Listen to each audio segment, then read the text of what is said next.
everybody, it's Michelle360, and today is Wednesday, the 29th of 2020, and we're here to talk about some music that came out today, because today was a really big music day. I wonder if Wednesday is like the official Korean music day, because a lot of shit came out today, and then like a lot of shit came out last Wednesday. So, I mean, is Wednesday the day? I don't know. Anyway, I want to first talk about an album that a lot of you are probably not even thinking of, because I know a lot of you who watch me don't listen to a whole bunch of KR&B, but you dabble, you dibble, you dabble. And this is not one of like the big KR&B people. Hey, Landra. This is more of a medium recognition KR&B artist. It's June from Planetarium. I talked about Planetarium a few months ago because I like bought all of Planetarium's albums except for one. I didn't buy Moti's album, but I bought Villain and Gaho and Jung Woo, and I bought June.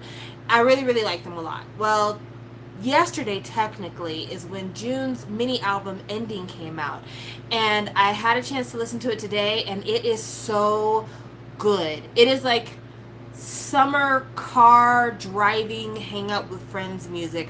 The closest thing I can compare the album to is Any Song by Zico. Like, that's really the closest I can come to it. Is if you like the vibe that Any Song has, that kind of like salsa-y Latin tinge, but not like tropical house Latin, and just kind of TikTok-y energy, and just a fun, good, free time music that's got a lot of space in it, then yeah, like it sounds like Yellow. I'm not saying that to be racist, because every time I say yellow and I'm talking about Asian things, I always feel a little bit weird, but it sounds like the color yellow to me. And I'm not one of those people who can like hear colors or anything, but yeah, that's what it sounds like to me. I'm going to try to play a little bit of it, but I know I'm going to get a copyright strike. But I'm going to play a song that I really liked on the album. I bought it on Google Play, because I don't think that it's a physical. I think that you can only get it on Google Play. So that's where I had to get it from. But let me go to the album real quick. Go to album. And we're going to play Anywhere. Let's start from the very beginning.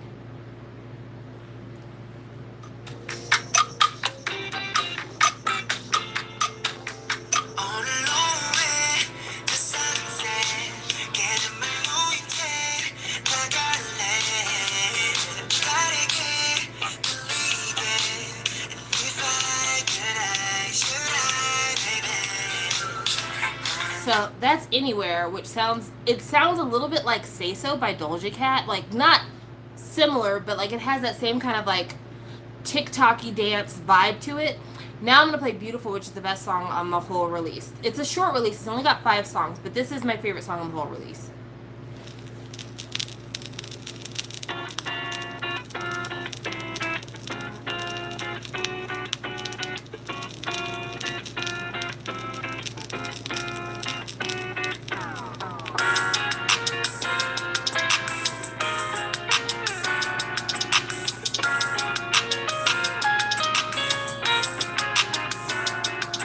Baby, how you doing?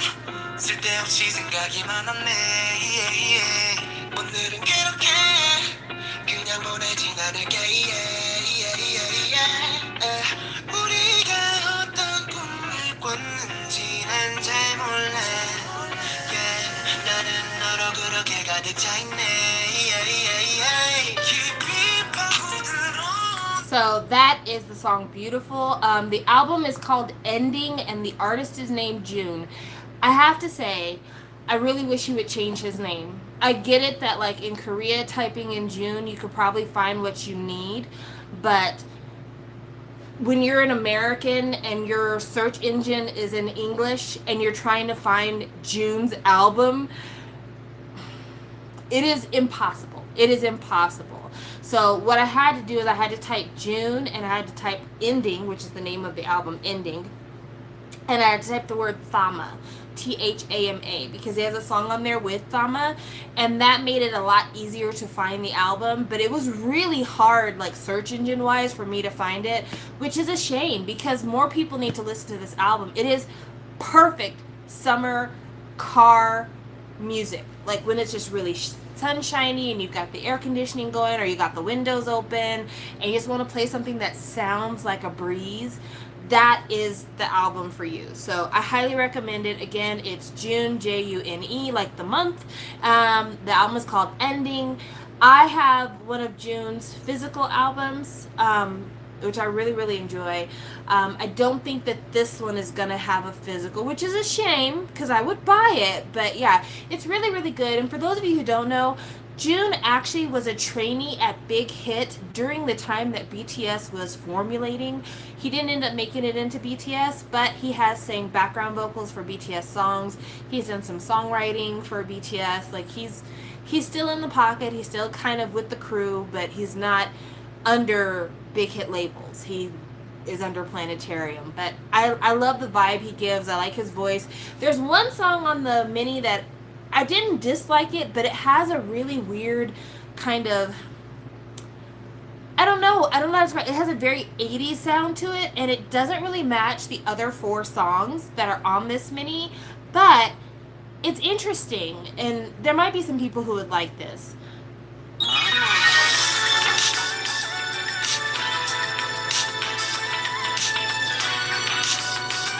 See, it's very different. It's not quite city pop, but it is very retro.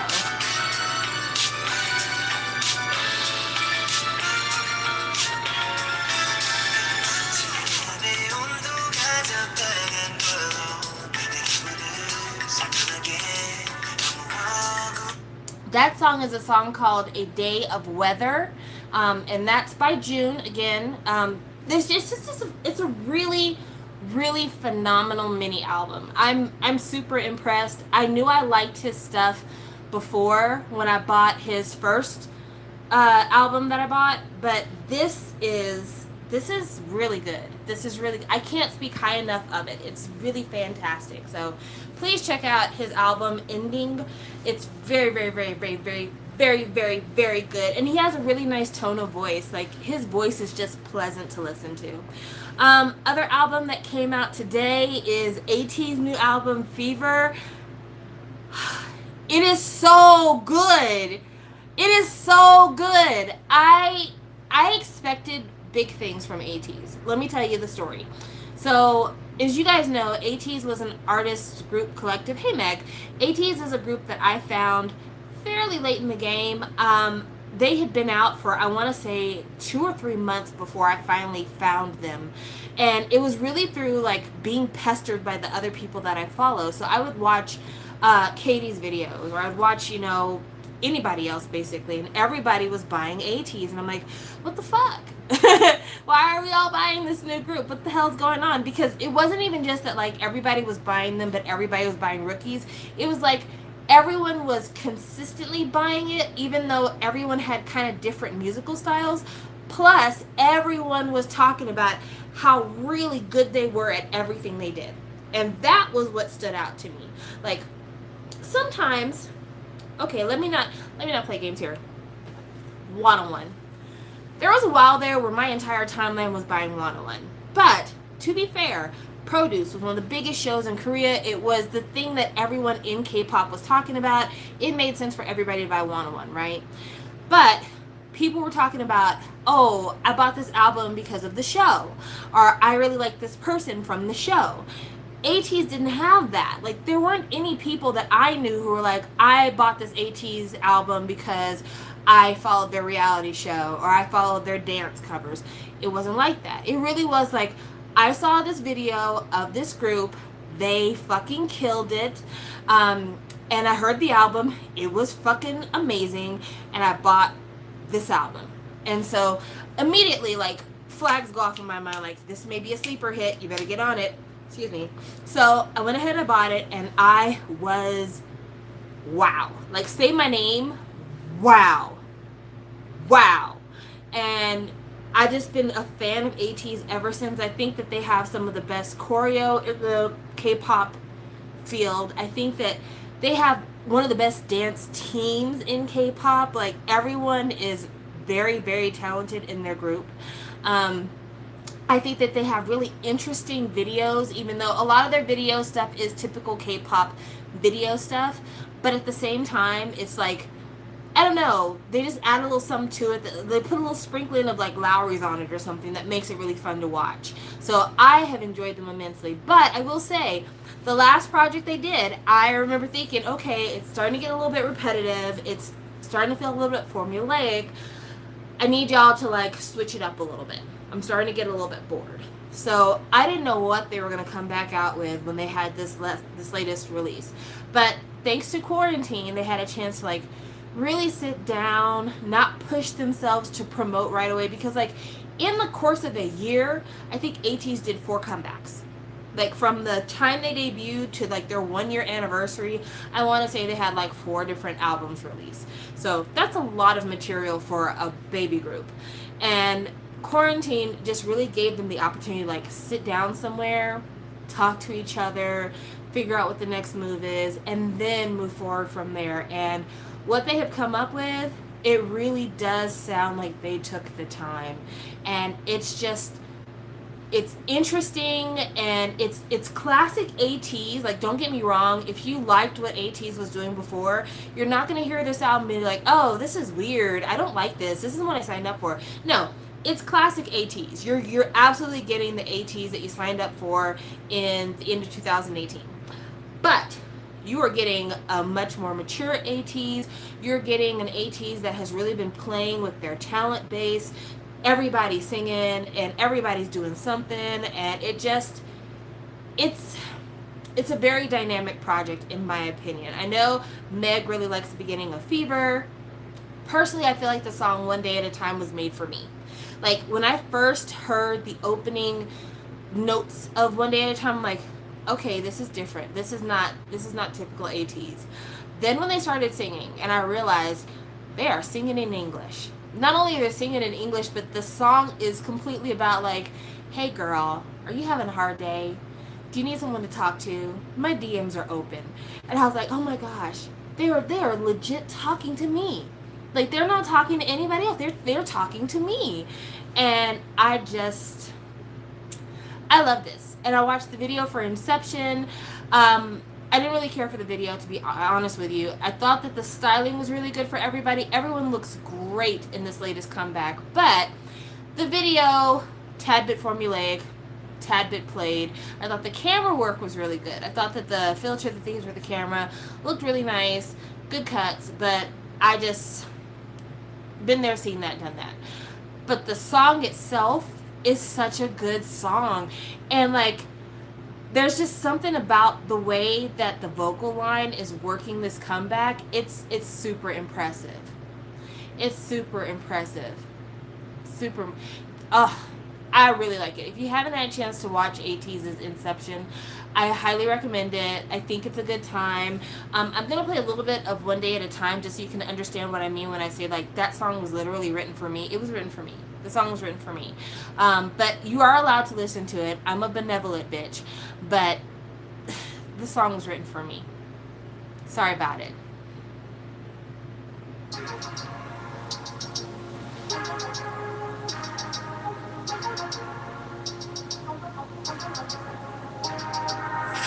If you're a bit scared, you're living on edge. It's how to escape your worries. If you wanna hide, you're losing your mind. You gotta lean on somebody.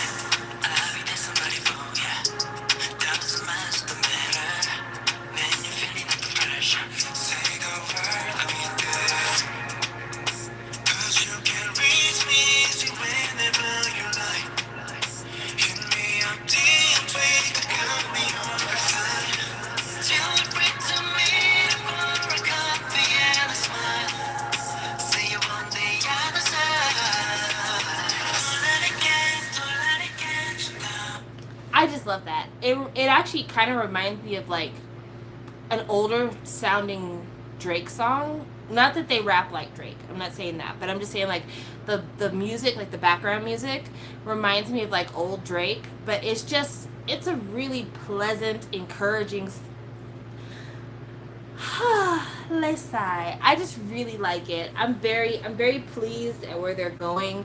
If this is an indication of how they're gonna start playing with different styles, how they're gonna start doing some different things, I'm here for it. I'm totally here for it. So yeah, that was AT's Inception album. Well, actually, the album's called Fever, but Inception is the title track that the fans voted for. I listened to Thanks. Thanks is still really good, but to me, Thanks sounds more like what AT's has already done, whereas I think Inception is very much a different kind of AT's sound. It's not what you're used to. It's really, it's very much in their wheelhouse, but also them taking it to the next level, them adding a layer onto what they do. Now let's talk about the title of this freaking live, because I'm sure you're like, okay, Unequal Expectations, what the hell is that about? Let's talk about the elephant in the K-pop room, Wavy and Bad Alive, the English version. So I listened to Bad Alive, the English version, and I want to start by saying I don't like this song. I don't dislike this song because the song is offensive. I mean, it's definitely not the worst thing I've ever heard come out of the Wavy NCT camp by any stretch of the imagination. What I dislike about that song is the mix. I could barely understand anything I heard. I could barely hear anything.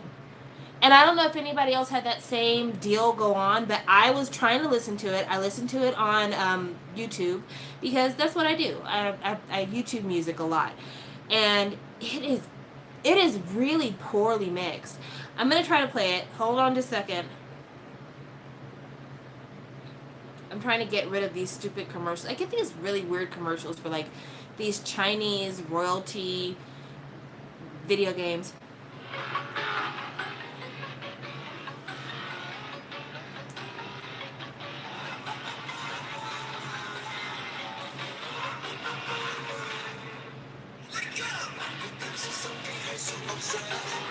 You can barely hear it. And I've got it turned up.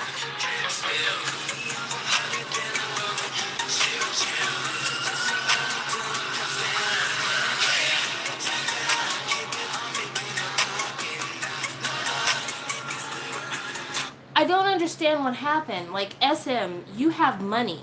You have, like, real money. The stuff that Lee Suman doesn't steal from the company, you got money. Why does this sound like this? Like, this sounds terrible. It sounds like a company that can't afford good production equipment, basically. And I want to say that maybe it sounds like that because they aren't confident with the English and they're trying to hide the way the English sounds. But no, it's just a really poor sound quality, and I wouldn't put any money behind it. Like, if you're asking me if I'm going to buy that, I'm not buying that. But that's not what the timeline had a problem with when it came to Wavy. What people had a problem with were the lyrics, girls, is it girls or women? I can't, something like girls come a dime a dozen or women come a dime a dozen. And people were like, oh my gosh, that is so fucking sexist. That is so derogatory towards women. It is just so disrespectful and misogynistic, and I can't believe. Now, I have to preface my conversation by saying I am, in my heartiest of hearts, a complete bot. Like, in my heartiest of hearts, I am quick to come up with an ass shake. I am quick to come up with a good clap in the bend over when a song's really hitting on me. And, like, I've already given several testimonials about, like, what songs I'd like you to play at my funeral so that those cheeks will be clapping. But also, like, the songs that make me drop it low in the kitchen when I'm on a cleanup day. So, like, there are certain nasty songs that I know all the lyrics to because that's just my inner hoe wanting to escape. So, like, if you were to say, hey, you know, you have an opportunity to make $10,000 on the pole tonight, what song is your opening song? Of course I'm going to tell you, throw on that UGK's Take It Off because Mama's ready to work. So I don't really have a problem with raunchy lyrics. And the lyrics for, like, the song I just said, Take It Off by UGK, saying girls come a dime a dozen when the opening lines of a song like Take It Off are, take it off, bitch, bend double, let me see it. If you're looking for a trill type nigga, let me be it. Got the B12 Benz parked outside. There ain't enough room to fit them hoes in my ride. Like, the level of misogyny, if we're going to talk about it, is very, very low for a wavy as opposed to a UGK. But, also, I saw it on Twitter, and I feel like it's a very valid argument. If Wavy was not the group singing this song, if this song was being sung by Solreen, and it was Guys Come a Dime a Dozen, would we be telling SM, you need to remove this lyric because it cheapens men, it sounds very kind of fetishizing, it sounds like it's kind of taking away their humanity by saying that men don't matter? No, we wouldn't say these things, but we say it when it's women. And on the one hand, when you look historically, women have always been a disadvantage in society. We've always had to live under the thumb of the patriarchy. But this is the thing, right? At some point, if we're going to want equality, we're going to have to take a couple of things on the chin. And I think saying girls come a dime a dozen is not the big disrespect point that we all need to be standing behind. Because when people say comes a dime a dozen, that doesn't necessarily imply I'm sleeping with all these women or, I've got so many hoes. Saying a dime a dozen basically just means like there's no need to throw a bunch of effort behind one because there'll be another one coming along shortly. I've heard people say men are like buses. Wait 15 minutes, you'll find another one. So it's just, again, it doesn't speak to me of, big time misogyny. It just doesn't speak that way to my heart. But again, we tell each other as women, if one of us is trying to get over a man, we're like, girl, me and Michael done broke up, and you're like, girl, don't worry about it. You're going to find you somebody new. Men are a dime a dozen. There's always another one coming around the corner, girl. You just sit tight. It'll be there. Like, we wouldn't say, oh, she's being very sexist and she's disrespecting him as a person and, dehumanize. No, it's not that at all. It's just like, it's basically saying, like, you don't need to be stressed out over one person because there'll be more down the road. But, again, there's this thing where, and this is where my mind went because I've been having this conversation with myself for several days now because Madonna recently celebrated the 33rd anniversary of her first album. I think it's the 33rd anniversary.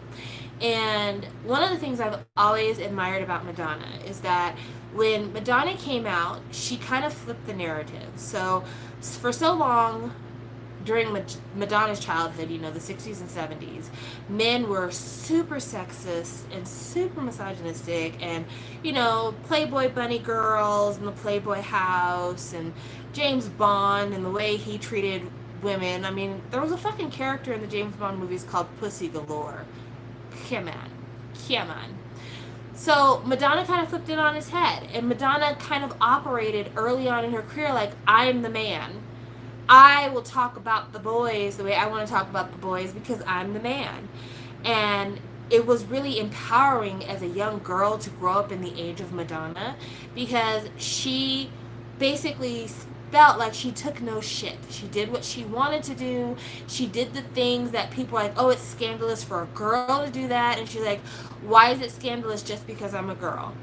And it made it to where I really loved Madonna. I was a huge fan of Madonna. I stopped being a fan of Madonna when American Life came out. That was when I fell off the Madonna wagon. But prior to that, I loved Madonna. But then something happened at a certain point in Madonna's career where Madonna became all the gross things that the men that she was trying to emulate were. So, like, it got to the point where, like, Madonna's just kissing random people without them asking for it. Madonna's just being super vulgar for no reason. Madonna's always covered with young men because it makes her feel younger. Like, it just got to the point where, like, all the shit you'd associate with a gross old man, you could kind of associate with Madonna. And like Madonna now is nobody I would ever listen to anymore. But old Madonna I cherish as if we're talking about a family member. Old Madonna will always have a very special place in my heart. But I say all that to say that in our quest as women to try to establish equity for ourselves and try to be seen as equal humans in this human race that we're a part of, it's like the way that we're doing it is by pushing back with like super aggression. And I'm not mad at it. I'm not saying that I'm one of those conservative women who's like, dress modestly, be your husband's rib and all. I'm not down with that. That's not the rhetoric I'm talking about. What I'm talking about is we're so used to men treating us disrespectfully that instead of equality for us starting to be like, okay, you need to quit all that noise because we're tired of the disrespect, it's let me put that disrespect back on you. And like there's the trends of like men don't deserve rights and all this stuff. And it's like we're taking all this super gross negative verbiage that men have had for women when they were trying to put women in their place, and now we're throwing it at the men. And it's all jokes and laughs and kikis, but I'm concerned because there are really, really young people who are joining the internet. Like, there's fucking 12-year-olds on Twitter, and there's like 10-year-olds writing fan fiction and all this stuff. And I sometimes wonder how much of that do they understand is the joke. Because their minds are immature, and so they don't understand like this isn't what we mean. This is fun. This is laughs. This is gags. I wonder how much of that they really get. And I'm concerned that instead of the fight for equality being treat people fair, it becomes I'm allowed to be as sexist and vulgar as men have been. When I thought, and maybe I'm wrong, we're trying to get the men off that shit. So if we're trying to get the men off that shit, why are we acting like that behavior is acceptable as long as it's a woman saying it? I don't think that's right. I don't think that's fair. And I don't think I'm being super conservative by saying that. Like, we all love a good Megan Thee Stallion song. We love to hear, I'm making your man lick me down there, I'm taking his money, that kind of stuff.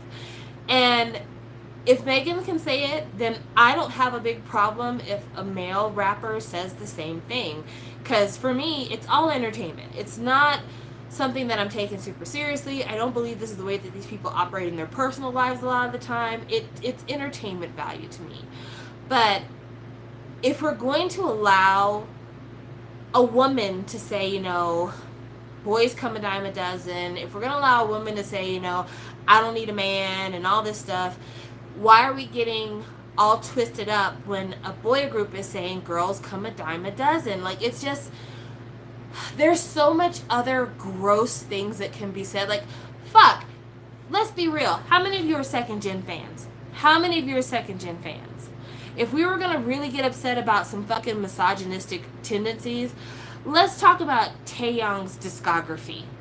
Taeyong and his Only Look at Me, Taeyong and his I Need a Girl. Like, there are some really problematic statements in a lot of his early music.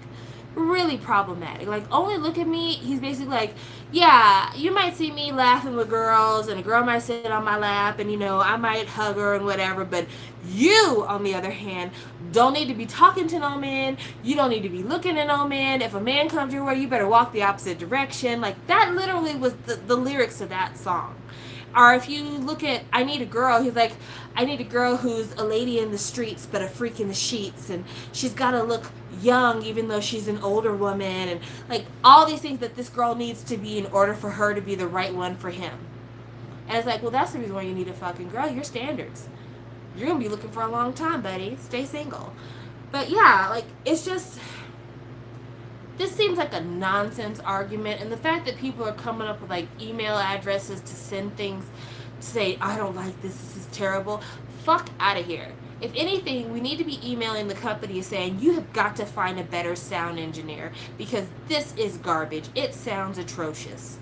Especially because, like, as I was listening to it in the car, I'm like, there's some really good bones here. Like, if I could get the bass to like go down, and if I could unmuffle some of the sound and really bring up the vocals, this could be a really good song.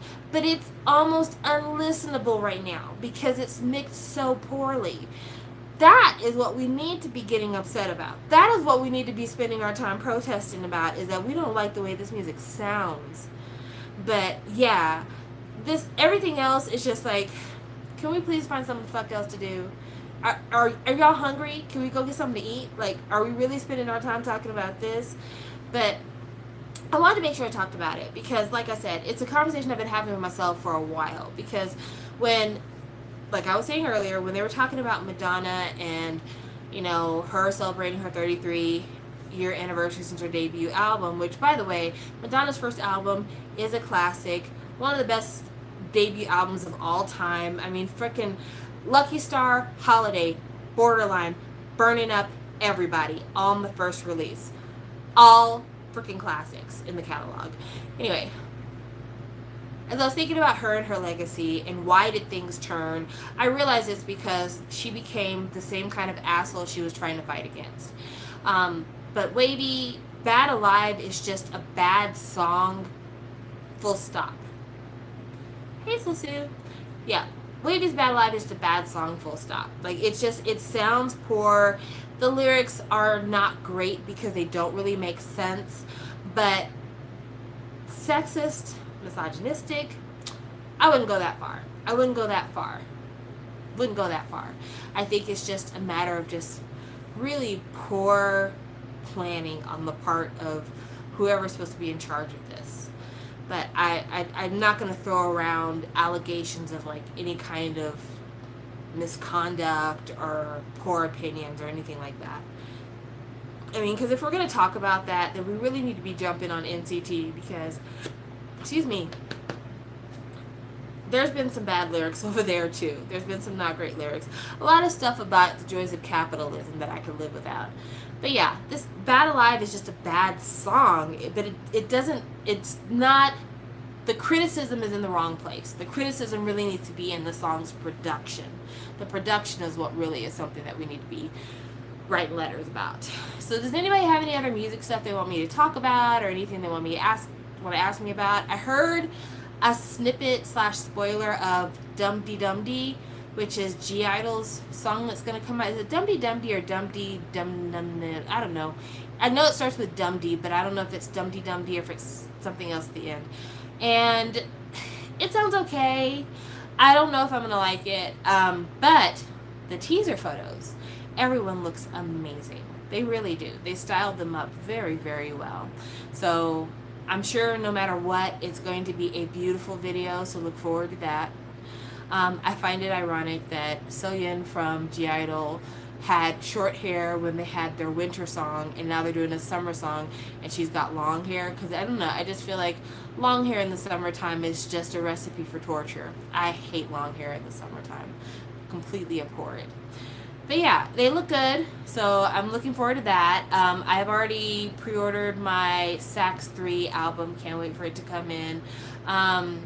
Ihyorin, the reason I mentioned Sax 3 is because Ihyorin, I said Yorin, Ihori is going to be in Jesse's video for Nuna Nana, I don't know, Nuna something or other.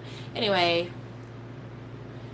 I saw like a clip of them on the MV stage is not the word, set, the MV set, and here he's got this kind of like 90s early 2000s look where she's got like a bikini top and the baggy Adidas track pants and then the bandana tied around her hair, and I was like, oh, this is a cute look, but it kind of made me nervous because I'm like, what's under that bandana? Because we already have an issue with these background dancers with their cornrows. Please, Ihari, don't be out here with cornrows. Don't do it. You already have enough issues with cultural appropriation. Don't do this again. Because she had that whole issue with her other song that had like, I believe it was a prayer that had been like slipped into the background, and it was a lot of people thought it was disrespectful. So yeah, don't do this. Don't do this. But we'll see what Jessie comes up with. You know, maybe it won't be as bad as it looked in the teaser that I saw. It looked pretty fucking awful in the teaser that I saw, but maybe it's good when you see it in person. Apparently, Psy visited the set of the music video as well. I guess. I just don't hold out a lot of hope for Jessie. Problems with Jessie. We've already talked about how she stole a music video idea from a black UK YouTuber. We talked about the fact that, you know, her look is very cultural appropriation. But one thing that I have a problem with Jessie, and I think a lot of people have the same problem, is the sound of her voice. Literally, the sound of her voice is something that I just don't get. Like, she sounds like she has been smoking 15 packs of cigarettes a day for 50 years. Like, her voice is just so, like, raw and grating, and I just can't deal with it. There hasn't been any songs she's released lately where I thought, oh, her voice sounds good on that. The last song that I remember thinking, oh, this is a good song, was I Won't Let You Down. But I think I liked it more because Gray produced it than I liked it because it was Jessie's voice. Yeah, she really hasn't found many things that suit her particular style. So we'll see if this is going to be the thing that changes people's minds. I think the best song that she had was Sesuni. I think that was probably her best one. Esther asked me if my thoughts on Inception. I literally talked about Inception at the very beginning of this live stream. I talked about the whole Fever album and how much I really love it. Also, didn't say this earlier, but I'm going to say this out loud. Thank you for taking the fucking braids out of Hongjun's hair. I was so worried that you were going to leave those braids in his hair for the video, and you didn't, because I just could not live like that. Like, it's not fair to me. I've given you far too much money for you to show up with these whack-ass looking cornrow braids. How do I feel about Kingdom being canceled? I feel like it's what she deserves. So apparently Mnet scrapped Kingdom because they were having a hard time finding groups who were willing to do the show. But they also scrapped Kingdom because the ratings for Road to Kingdom weren't great. And whose fault is that? Road to Kingdom is a show I didn't really watch because I tried to watch that first episode and it just wasn't engaging. I don't know what it is about the energy of young boy groups, but it's an energy that I just don't want anything to do with. It's one thing when they're by themselves. Like, when they're in their group, they have to find a way to, like, interact with each other without being too competitive, because otherwise people are like, oh, that guy in the group is a jerk. But when it's them trying to interact with another boy group, it's like they're constantly trying to one-up each other on, like, who's the loudest, who's the funniest, who's the most. And it becomes exhausting to watch. So, like, the behind-the-scenes stuff for Road to Kingdom was not engaging at all. And then, like, personally for me, I hated some of those covers. Like, me and ONF, we actually are set to box. Like, the next time I see them in these streets, I'm ready to engage in fisticuffs. I hated almost every single thing they did. Like, straight up. I hated it. But there were some decent choices. There were some good things. But the format was so weird, and people who, like, didn't deserve to go home went home, and, like, it just was bad. Road to Kingdom was bad. The only winner on Road to Kingdom literally were the boys. The boys came out lily fresh, clean as a whistle, freaking wonderful. Whereas Kingdom, if I was a group looking at Road to Kingdom and deciding whether or not I wanted to be involved with Kingdom, the answer would absolutely be, you've got to be fucking kidding me. Especially because the only thing you can win in Kingdom is a comeback showcase. And for those of you who didn't watch Queendom, the whole thing about Queendom and why the comeback showcase was so important is because they said in the beginning of the show, boy groups and men get better comeback stages than girls do. If we win Road to Queendom, or if we win Queendom, we will get the kind of stage that the guys get. So, take that logic. Imagine you're a guy group that's used to getting these big comeback stages. How is winning a comeback stage going to be any kind of incentive for you to get on the show? Real talk. How is it any kind of incentive at all? Now, if the incentive for the show was whoever wins this show will get a behind the scenes making of their next album series on Mnet.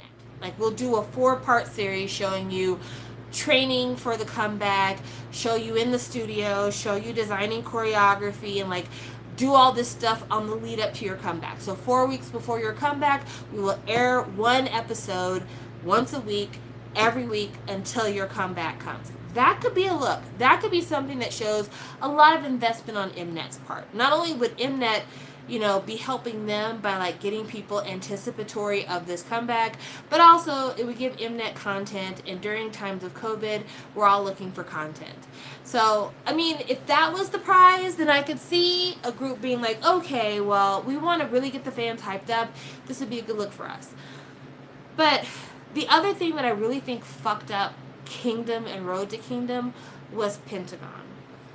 Don't get mad at me. I'm not saying Pentagon is a bad group. What I'm saying is Pentagon was too big to be on Road to Kingdom.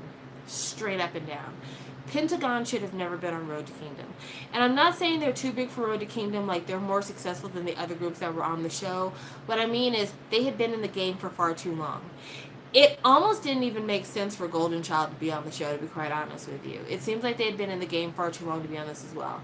But like, can you imagine being a group like Pentagon, who had a huge song at one point, and now you're on here fighting with literal baby rookies, like rookies who came out 3 weeks ago, to try to make it to another reality show? Like, not even to make it to the end of the reality show and possibly see if you could be the winner, but just to make it to the end so that you could qualify to be on another reality show. I don't know who is working at Cube and is doing all the PR and making the decisions, but the fuck are you doing? What in the fuck are you doing? It made sense for GIL to be on Queendom. It absolutely made sense because they were a fairly rookie group. Like, at that point, I think they'd only had 2 comebacks. Like, they had no, not even 2 comebacks, 1 comeback and a debut. Because I think they'd had their debut, and they had Senorita, and that one Gamer song had come out. But outside of that, Gianna was very, very fresh. But they were also on a show with Mamamoo and Park Bom and Lovelies and Oh My Girl, and they really were in here with like some big groups, and so it was an honor for them to be there. But like Pentagon, there were no other veterans there. So like Park Bom was there, but so was Mamamoo. Oh My Girl was there, but so was Lovelies. Like there was a lot of offsetting that could be done in this set of teams. Pentagon is there again. They are the most senior group on a show, which is a qualifier for another show. The disrespect. Like, seriously, the fucking disrespect. I wouldn't want to be a part of Kingdom either.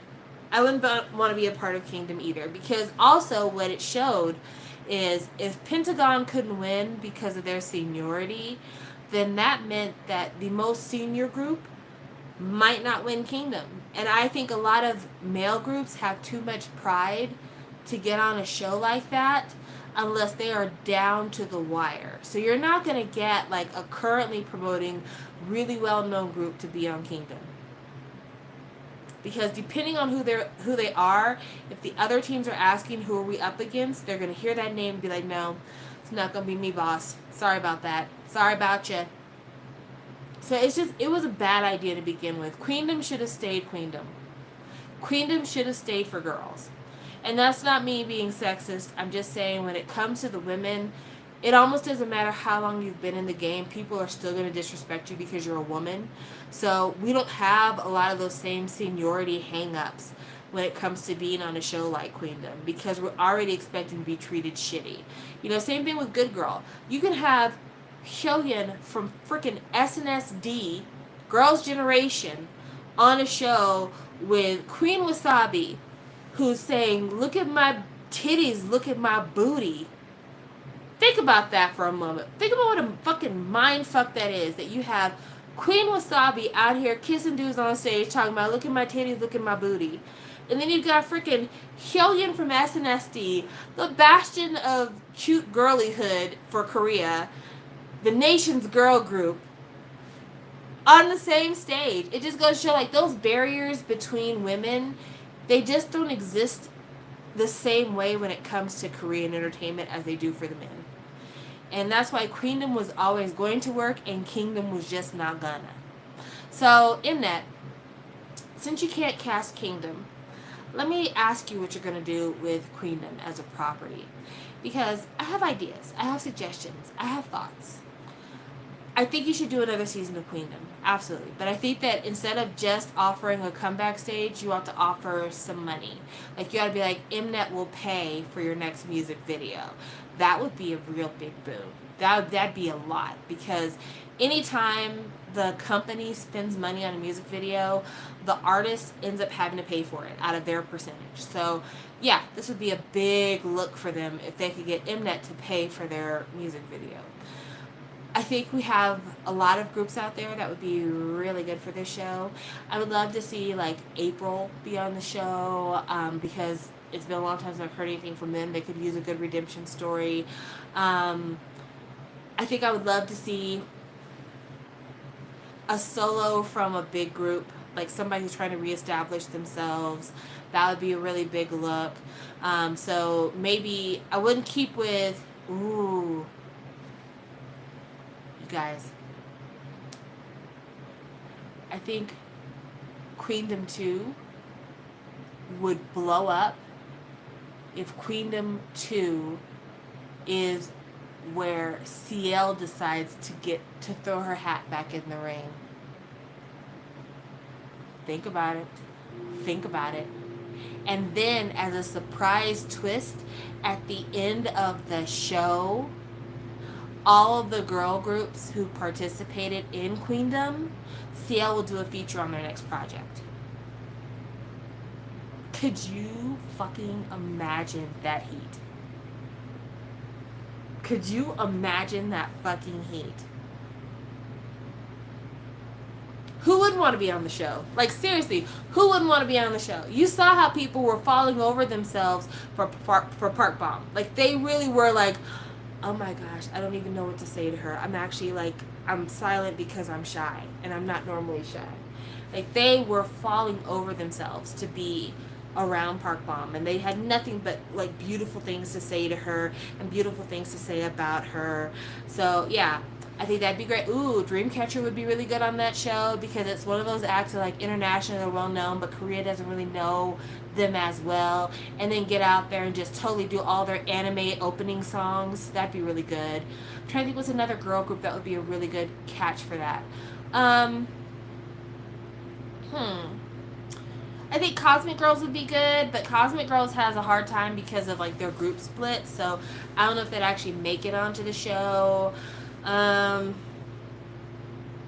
GWSN might be a good choice. They would be good. Cherry Bullet might be a good choice since we're trying to pick something on FNC, and AOA, like, it fucked them over, so maybe not so much. Well, actually, AOA wasn't fucked over from. Queendom was actually good for AOA. The problem is that Jimin is just not a good person. So, there you go. Gugudan, I don't know. Maybe a Gugudan. Maybe. We'd have to see. I'm trying to think what other would be a good group to put on there.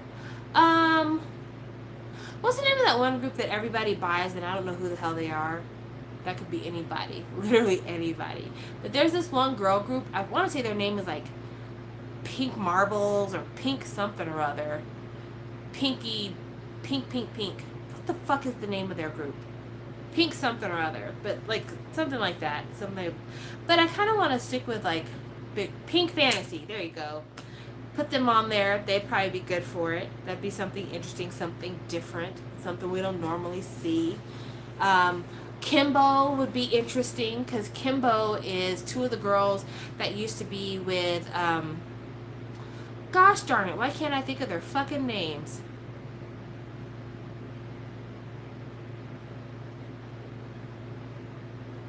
Can't even think of the name of their group now. Spica, thank you. Kimbo is two of the girls that used to be with Spica. And Spica never really got the love that they deserved in Korea. Kimbo's not a great group, but they're a decent group, so I think that'd be kind of cool. Kimbo and Bohyung, yeah, they're both in Spica, and Kimbo is their group that they're doing, and it's cute. It's real cute. So that would be good. Or she could do like a queendom filled with nothing but like real queens. Ooh, what if they did a queendom filled with nothing but real queens? Like, just not even any rookie bitches. Like, just nothing but like established acts. Like, what if queendom was like CL, Boa, Sunmi, and like really queens? That would be. I wouldn't put Twice on queendom because that wouldn't be fair. That, like, they have their uncle fan base is so huge, it just wouldn't be fair. But yeah, like you had like Brown Eyed Girls, CLC or C, Brown Eyed Girls, CL, Sunmi, Boa, and they're just like, we're gonna do a different thing instead of us doing each other's greatest hits. We're all going to do kind of like a Korean version of a versus battle, and I will get on stage and I will give you my knockout song, and then you will get on stage and give me your knockout song, and they will just battle like that. Ooh, ooh, ooh, ooh, ooh! I would watch that. I would watch the shit out of that show. I would watch the shit out of that show. Like, oh, okay. It's a new show. Let's start a new show. Mnet, if you're watching, you can have this idea for free. You don't have to pay me. Just send me like a couple of free albums. Mnet, here's the show here. The show is called The Greatest. And the show would be a tiered show. So it'd kind of be like a Sweet 16, like how they have for like football, basketball, stuff like that, where you would have a set of like 16 groups, artists, whatever, and it would be like, IU, Taeyeon, CL, just really big people, right? Like huge people. And each show you'd have 2 artists, because you could make this work for a while. Or you could do 4. I would do 4. Let's do 4, because in that, 4 works. So 4. Yeah, okay. So each show you have 4 acts, right? And there's 2 rounds. So the first round you have act 1 and 2. They each have to bring out their biggest song to compete against each other. And then the audience votes who was the best one. They progress. Then you have act 3 and 4. They do their big song. Then the audience chooses who's the best. Then, let's say number 1 and number 3 won out of their respective rounds. Number 1 and number 3 then compete, and then they will go on to like the semifinals, right? But you can only perform a song once. So you have to be strategic in which song you play in your first round to get you to the next round. And people might be like, okay, well, I'm up against, somebody who's known for their rapping, so I'm going to bring out the dance. Or I'm with somebody who's singing, so I'm going to bring out the rap. Whatever it is you decide to do. But you keep in mind, like, who your competitor is, because you might want to save, like, your greatest song for the last round. But you still need to bring out the heat. And you can choose songs from when you were in a group, or you could choose songs that are solo songs. Or if you're a talented bitch and you've been writing hits for people, you could choose a song that you wrote for somebody else.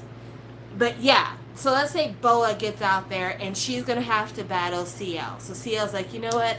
I don't want to hit you with the super heat here, so I'm just going to give you a little bit of, I don't know, I'll give you a little bit of I love you, give you a little slinky, sexy action. And Boa's like, you know what, girl? I feel the same way. I don't really want to knock you out right now, so I'm just going to give you a little taste of, I don't know, I'll give you a little bit kiss my lips. That's a good one. And they just get out there and just gets to work. And then let's say CL passes to the next round. I feel disrespectful even saying that because Boa, you are a queen. I love you. CL passes to the next round. She's like, I still am not ready to give them I am the best yet, but y'all like hello bitches, don't you? We'll give you a little bit of that. And then you have IU sitting on stage because she just won her round. She's like, you know what? I can't compete with that kind of dance energy. Let me just bring the pace down a little bit and do a little bit of Friday for you guys. That would be the hottest, the hottest, the hottest. Or you could even make it deeper. You could even make it deeper. Instead of having the acts themselves do their best stuff, especially like, if you have an older act who's like, I used to dance really hard back in my heyday. I can't really dance like that anymore. They could bring in a guest group to do their performance for them.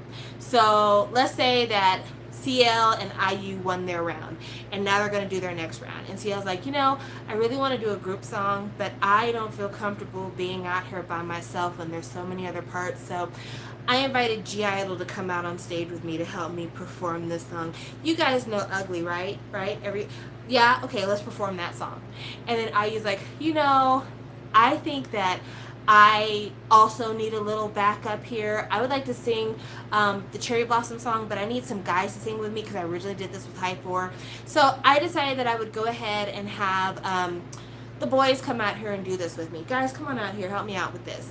Like, I could totally see this show happening, and it would be bananas. So, like, you can't use a guest group on the first round, but you can use a guest group on the second round. And then, like, if CL made it all the way to the end, she'd be like, I'm not really bringing out a guest group. I'm just going to bring out my group. And then all of 2NE1 shows up on the stage to do their rendition of I'm the Best. Could you fucking imagine? Could you fucking imagine? And we're all just here, like, jaws on the floor, the audience,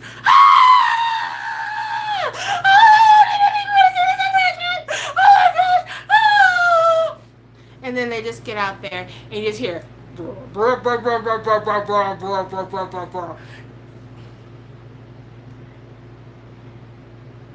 I mean, can you see it?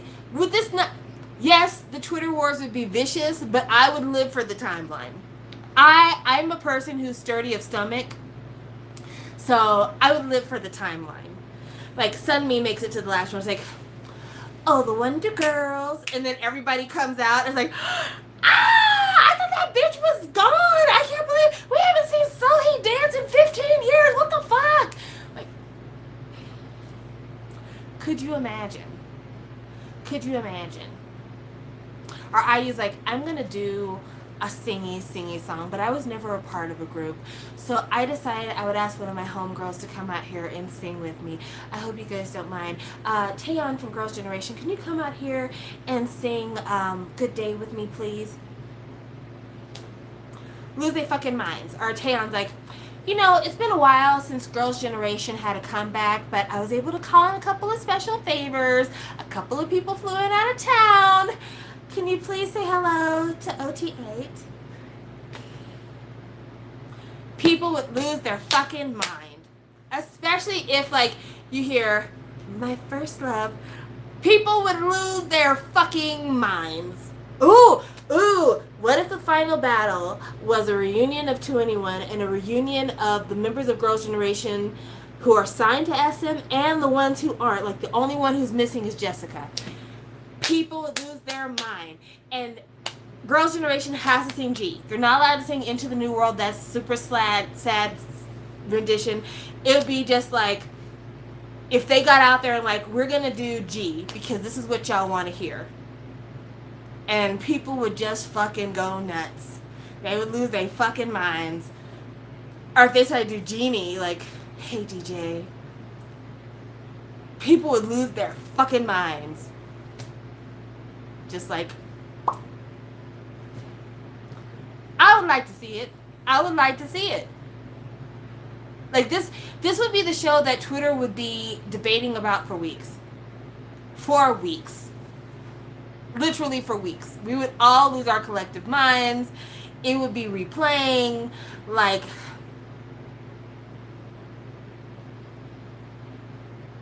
I would like to see it. I would like to see it. Yeah, when 2NE1 appeared on Mama and nobody thought they were going to be there, and we were just like, oh, who's that bitch coming out the earth? It's a tsunami! Like, it was just, it, people lost it, and it's been so long since we've seen some of this. So, like, when's the last time we saw OT8 SNSD? Seriously. Because OGG is cool, but OGG is not girls' generation to me. So, like, for them to get together and then to be like, we're going to do G, even though Taeyeon hates that song. But still, like, it's about winning. This would help you win. You know? So, I would be here for it. Or, like, if the Wonder Girls actually got together and it was, like, every Wonder Girl. Like, that would be the gag. If Wonder Girls makes it to the final round and, like, oh, it's the Wonder Girls, but it's all of the Wonder Girls. And fucking Hyuna comes out the back room. Hyuna comes out the back room. Homegirl who's been sitting in Hawaii comes out the back room. Here comes Yenny out the back room. Fucking Sohu, who hasn't hit a dance mark in 10 years, comes out the back room. You got a stage full of bad bitches. And they decided, I want nobody but you. People would lose their fucking mind. It would be wonderful for us as fans too, because it would be the most circulated fan cams. Like, every time anybody had anything to say, like, here, taste some of this greatness to get that bitterness out your mouth. If all the members of After School showed up, that'd be awesome. If, like, people who don't even fuck with 9 Muses anymore, like, I'm going to be on stage to be a part of 15 Muses. Like, that would be so good. Ooh, that's another show we could have. We could have a show called The Family Reunion. This would be a very different show, though. This would be a show called The Family Reunion, and they would have groups that the groups disbanded and people went certain ways and people aren't really in it show business anymore, and they're like, we're gonna get you together to do one performance, just one, for the fans, and you guys are gonna sing like 2 or 3 of your best songs. But before we get out there, you know, we're gonna do dance training together, we're gonna do vocal training together, and we're gonna talk about, you know, how we think things fell apart, what are some of our open wounds from being in this industry that we never really quite got over, what are some things that we wish we had done differently. And like, people could really talk, but there would also be like a trained therapist in the room, so it'd be kind of like a combination of like Ayanna Van Zant and her show, plus, you know, kind of a For the Good Times reunion type of thing going on. And you could have like the members of Tiara who aren't that bitch show up and talk about, like, you know, how the scandal fucking ruined their lives, and, you know, what they had to get over for it, and like how their dreams changed. And then they get out there and they're like, and we're going to be doing 3 songs for you today. We're going to be doing Roly Poly, we're going to be doing Day by Day, and we're going to be doing Sugar Free. Like, that would be a show that I think that the public would really grasp hold of, because, you know, even though currently the Korean public is very anti-K-pop, like if you look at netizen comments and stuff, they're really over K-pop. They don't really want it anymore. But then when they talk about old girl groups, they always talk about, like, this is it. This was the blueprint. This is the reason why old idols will never fade, because they've just got that something special. So then if you take these like really old girl groups and you bring them out there, but you're like, and we're going to have a licensed and trained therapist to talk about these things, and you offer to give the group's final cut. So like, they get to be present for the final editing, so that nobody's cast as the villain in this shit, so that people don't like, oh, well, you know, I agreed to do this, but then you guys fucked over my image. But like, could you imagine what that would be like? That would be so perfect. Like, I would watch that show. I would be completely invested in that show. I would try to find the English subs. But yeah, you could do that and like bring them together and have people just talk, and then have like a one-time reunion, and, you know, maybe it would cause people to feel really good about themselves and want to do reunions more often. You know, or else take like a girl group who hasn't performed in a while, or like they didn't really break up, but just like the band just really didn't go anywhere, but they still have like a really hardcore fan base, and just ask them, like, what was it like feeling like you never got all the way there? And like that'd be a great one for Nine Muses. Like, people know our songs. We've had really successful songs, but we just never got all the way there, and it made it tiring to keep trying when we knew we were never going to get the recognition. Like, that'd be really amazing. That'd be really cool. I would totally be down for that. Totally be down for that. So yeah, I mean, just bring some ones that like had some songs that were just like a part of the fabric of K-pop, but they just never won. And even bring back maybe some first gen girls, like, bring back Finkel and be like, how do y'all feel about, the way everybody landed? How does it feel to have like one superstar come out of this and the rest of y'all not so much? Are y'all jealous? That's a messy question, but something along those lines, but maybe more sensitively worded.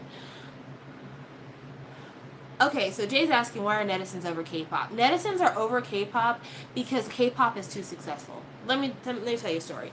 So I'm not Korean. I'm not going to pretend like I'm speaking for every Korean person. Don't take it that way. But in Korea, people are kind of over K-pop. And they're kind of over K-pop because, first of all, the market is extremely oversaturated. So that's one thing.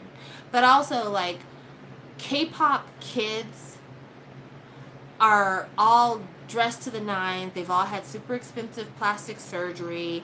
They have these fake lives on Instagram that they're wearing designer labels and everything looks so great for them.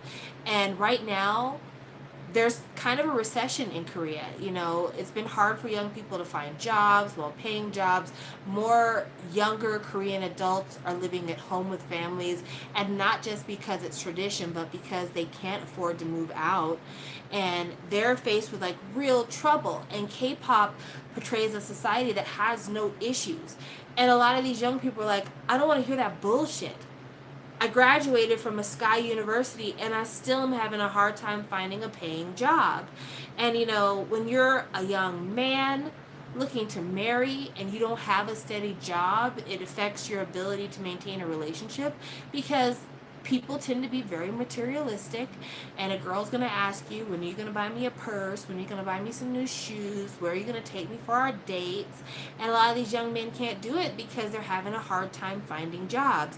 Young women who've went to college and are like, I don't necessarily want to get married, that's not really on my life plan, and they're having a hard time because jobs are saying, well, why would I give a job to a woman when she's just going to quit and have children anyway when I can give this job to a man? So, I mean, there's a lot of like real hardship going on with young people. And for them to see these idols who, like, the only hardship it looks like they have is that they get caught in dating scandals or they get caught giving away fandom goods, which again, that's part of the reason why it's considered so offensive, because people are struggling to make ends meet, and you have fan cafes and fan-led groups giving an idol like a new pair of Gucci loafers and really expensive sunglasses, and then you find out that that idol is dating somebody and gave them the expensive loafers and sunglasses, and it's just like, okay, so here I am, I can't afford Gucci, but you get enough Gucci to give it away, and when you're living like that, you can get a bit resentful.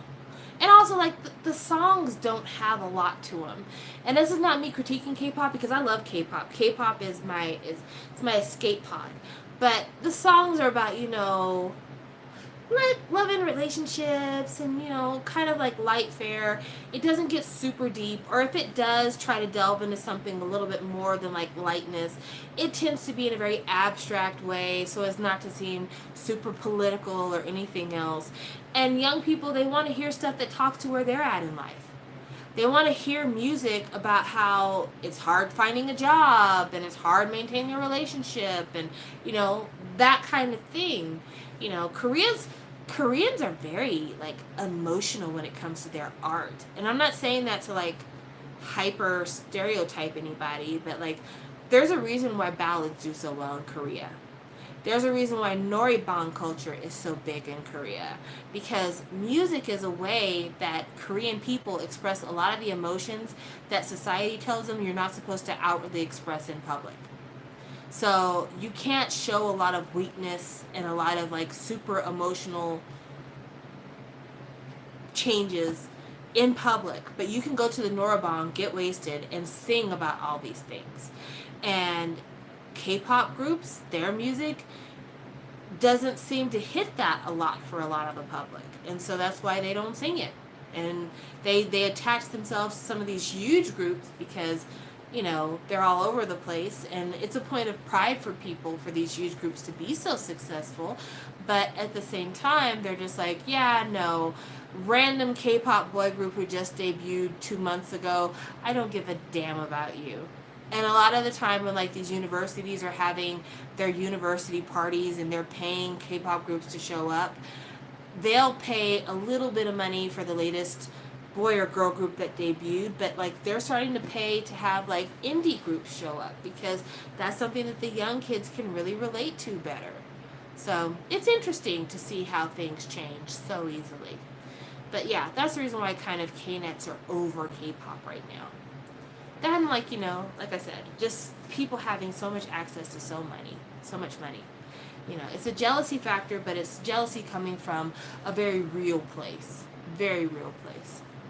Any other questions about anything you want me to talk about? Because I've been talking now for a little over an hour. And I don't want to keep talking if you guys don't have anything that you want to hear from me. I don't want to waste your time. But yeah. That raggedy bitch from Tiara. Tiara had their anniversary, I think, either yesterday or today. And I put, you know, today's the day we celebrate Day by Day, because Day by Day is my favorite Tiara song. I love Tiara's catalog. They've got a lot of bangers in there. But my favorite Tiara song, by and large, is Day by Day. I love that freaking song. It sounds like a Britney Spears song. And so I think that's the reason why I hold it so close to my heart. But I will never get over the fact that, like, we fucking let intrigue society ruin them. Yeah, Boa's having her 20th anniversary comeback, our 20th anniversary, and from what I understand, they're not doing a Boa album. They're doing a Boa tribute album to celebrate her 20th anniversary, which I guess, I don't know. I feel like she deserves more, but every time Boa has had a comeback recently, it's done poorer and poorer and poorer. And I think that they're like, we want to have a tribute to Boa that actually is going to be successful, so maybe we need to bring in other artists. I'm just looking up real quick who's going to be on her 20th anniversary. Okay, I'm going to pull up the Stumpy article right here. It says, SM Station releases more photos of Baekhyun for his cover as part of Boa's 20th anniversary. Baekhyun will be covering Garden in the Air. And they've got some pictures of him for Boa's anniversary. I don't know why, that just makes me laugh. Like, they did teaser pictures of Baekhyun to promote Boa's anniversary, I guess. So that's going to happen, and then they're going to have Atlantis Princess that's going to be covered by Bubblegum. Well, Bowl4, but there's only one member of Bubblegum now, so the fuck. Only one is going to be covered by Gallant, which is interesting because Gallant is an American artist. He's actually an African American artist, born and raised in America, so that's interesting. And Milky Way will be covered by Red Velvet, which I would like to know if they mean all of Red Velvet except for Wendy, or is Wendy actually going to come out of here and sing for this as well? And if so, is this going to be like her first thing that she's done since the accident? And then Tree by SM Classics, which, what is SM Classics? Is it SM's classic musical label? Is it going to be orchestral? Like, seriously, what is this going to be about? I feel like they didn't pick Boa's hits. I mean, it says Our Beloved Boa, and I like Only One. Atlantis Princess is a huge song, but I feel like they don't have Hurricane on here or I'll Eat You Up. Why is Hurricane Venus not on here? Yeah. What? Why is no one covering Hurricane Venus? That's a great song. Ha ha ha ha Hurricane Penis. I'm sorry, I had to do Joe Kron's Hurricane Penis. That always makes me giggle. Hurricane Penis. And like he said it so serious. Like he was not even joking. He was like, I am singing this bitch. I am singing the house down, hitting the high note. And it's just like, but you said penis. But you said penis. Actually, I think it would be very appropriate for Red Velvet to sing Hurricane Penis, considering that their very first song was Happy Penis. So I think that'd be good. La la la la la la la la la hot penis. Yeah, I think that they should do Hurricane Venus. But yeah, they didn't even pick like her biggest songs. But that's okay. I feel like they have good intentions. So yeah, the songs that they list on here, number one, Atlantis Princess, My Name, Girls on Top. Doo-doo, doo-doo, doo-doo. Yeah, why are we... Alright, SM. Alright. Hopefully, the reason why they're doing it like this is because Boa is the executive producer and she gets money for having this album come out. Like, I hope that that's what it is. I hope that that's what the whole goal of this is. Because she deserves. She definitely deserves. We love you, Boa. You're the best. And I think it would have been cool for them to have, like, a Japanese pop artist, like somebody really popular in Japan, to be a part of the covers album and do, like, her biggest Japanese hit. That would have been awesome because Boa had, like, some really big hits in Japan. She had some, like, OST type work and stuff like that, so that would have been a really good look, too. I feel like they were short-sighted on this. So, don't know why they wouldn't do that. Oh well. Anything else we need to be talking about? Let me check the timeline real quick, see if I missed something. I feel like I want to burp, but I don't know why because all I drank was water.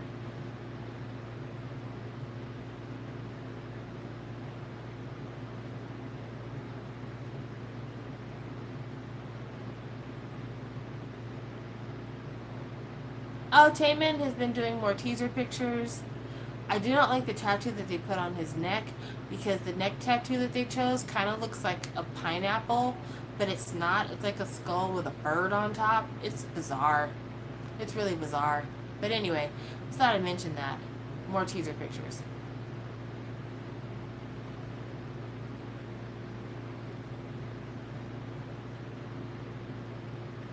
Any hoots. But yeah. Nothing really going on in the Twitter sphere, just more arguing back and forth about the same old, same old. You know, it's weird. Twitter can be like the bane of people's existence. Like, Twitter gives so many people so much anxiety about stuff, and like, they get on Twitter and they're just bombarded with like people's commentary about shit, and they just get so like caught up in it, and it's like, this is just too much for me, I can't handle it. But then, like, the minute that something big happens, we are, like, glued to Twitter, glued to our phones, have to continue to be updated by this stuff.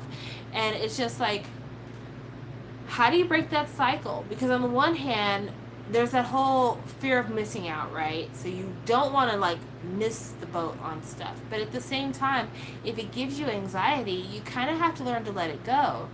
I don't get as much anxiety about Twitter as I used to. Like, I get mad about some stuff, but honestly, once I rant about it here on the live streams, I don't really think about it that much after I'm done because I've gotten it out of my system, off my chest.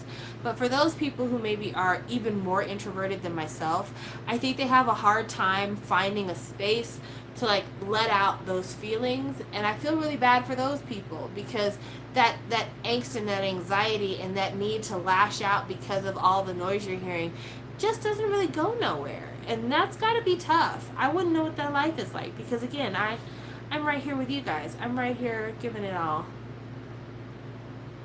Ooh, really? I feel bad for him. in terms of, not being alive, but I don't want to sound insensitive. I'm just going to say this. I think that what happened with George Floyd is an example to all of America that the system doesn't work. No matter how much respectability politics you try to put on things, the system is corrupt, has always been corrupt, and because it is that way, we're finally like putting the spotlight on it and really seeing it for what it is, and how a lot of police officers are basically mafiosos but under a different code of honor, you know? And so on the one hand, one human being to another human being, I never want to see people commit suicide because I feel like it should never get that bad. But I also feel like you have to be a big enough human being to not stand by idly while somebody else is being murdered.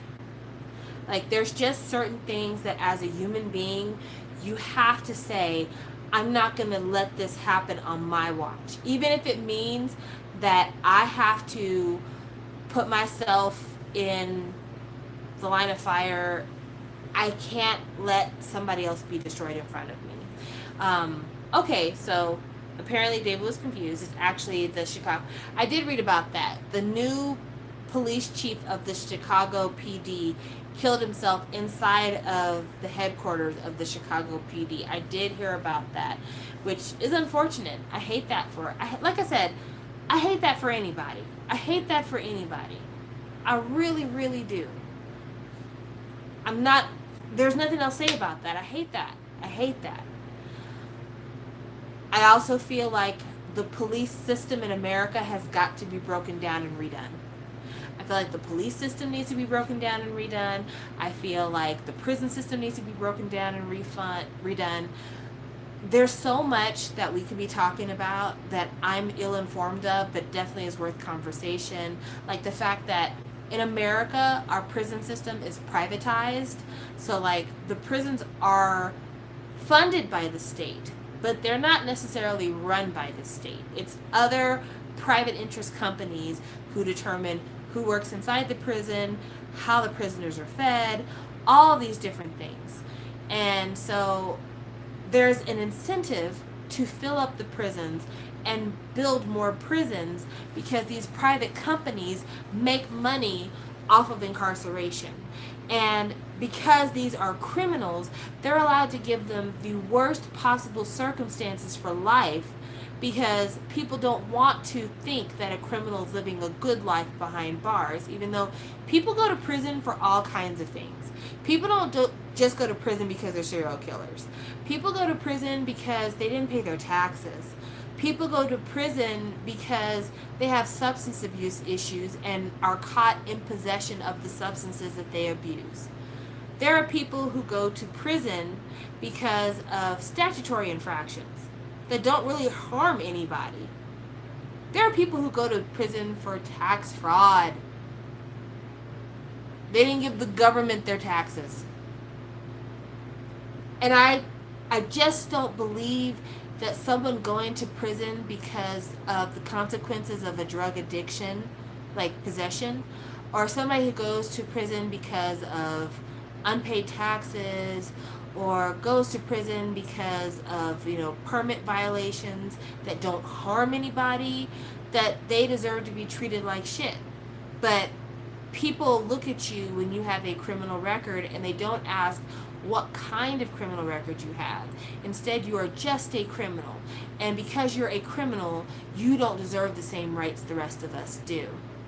But if that was your loved one and they made a mistake and they didn't hurt anybody but themselves, do they deserve to be in a prison where the food that they try to eat is practically inedible?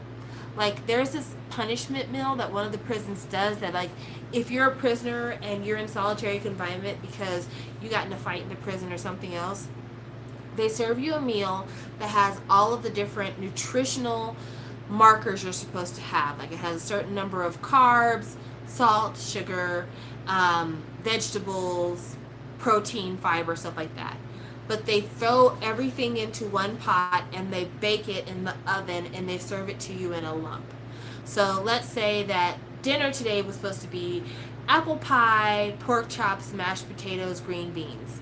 You're being served apple pie, pork chops, mashed potato, green bean, nutritional brick. You can imagine how all that tastes if it's all mixed together. So, I mean, again, we're just. If prison's not going to be used to rehab people, or at the very minimum get people out of society who are harmful to society, then what's the point? I feel like a person who goes to prison because of drug possession deserves rehab. They don't deserve to be tortured. The only person who goes to prison who deserves to be given a bad life is a murderer. And even that, not everybody who's on death row is guilty. Real talk. Not everybody who's on death row is guilty. Bailey Sarian did Murder Mystery Monday. She did Murder Mystery Monday, not this week, but the week before, about a guy who's on death row right now, and it looks like he might have been framed and that he never killed anybody. And the only physical evidence they have is a VCR from the scene. And not like a tape of him on VH tape, but like he found a VCR, and the VCR was stolen from the home where the murder took place. But like there's no DNA evidence of him anywhere in the home, not even hair follicles, nothing of him in the home where the murder took place. And the person who was murdered knew this man, but when the police asked the murder victim before they passed, who did this to you, they could not identify the person who did it. Even though they didn't say the person had on a mask, anything like that, they just said it was somebody that they didn't know. But the person that was arrested is somebody that they knew in the neighborhood, knew them by name. So, yeah, we could talk all day. We could talk all day about, crooked cops. We could talk all day about, tit for tat, favorism, bribery, all of that stuff. How cops cover for one another, and how like so many issues of domestic violence between, police officers and their spouses happen, and it gets swept under the rug because there's that code of silence. We talk about that all day long. But yeah, it's just, you don't become the chief of police without having played that game. So I hate that this man decided that his life wasn't worth living, but at the same time, there may have been some demons that were chasing him to that end that he had the ability to get rid of before he got to that point. We don't know. We don't know. We don't know, and we'll never know. So thank you guys for watching, and I will talk to you guys later. Bye.